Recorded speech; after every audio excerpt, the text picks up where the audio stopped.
Lionel Messi headlines Argentina's squad with a notable absence for 2026 World Cup qualifiers versus Venezuela and Ecuador. Argentina will have their final matches of the 2026 World Cup qualifiers against Ecuador and Venezuela, and Lionel Scaloni announces the call-ups with the return of Lionel Messi. Argentina have already secured qualification for the 2026 World Cup after an outstanding campaign in the qualifiers. However, two crucial match days remain, which will be decisive for their rivals. In their final fixtures of the qualifiers, Argentina will face Venezuela and Ecuador. Head coach Lionel Scaloni has already announced his squad list, with Lionel Messi making his return.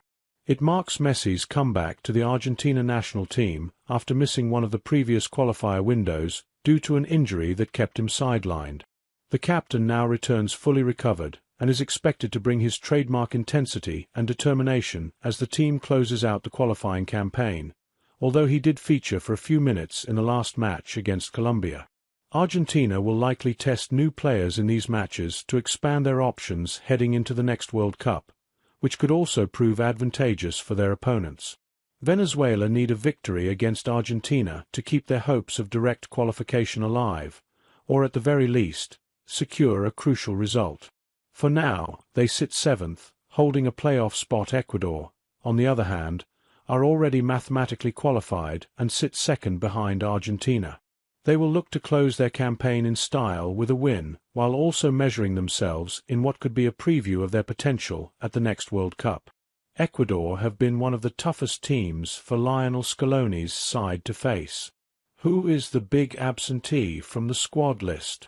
Even though Argentina will have their captain back in the lineup, Scaloni faces a major setback with the absence of Enzo Fernandez. The Chelsea midfielder, a World Cup winner in 2022, has been left out of the squad in a surprising development.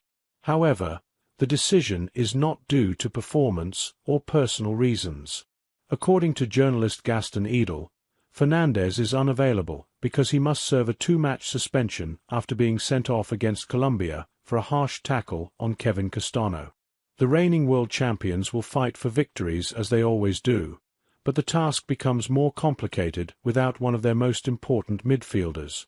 That said, Scaloni has depth to cover the loss, with options like Ezequiel Palacios, Alan Varela, Leandro Paredes, Giovanni Lo Celso, or even younger, more creative profiles such as Claudio Echeverri, Franco Mastantuono, and Thiago Almada.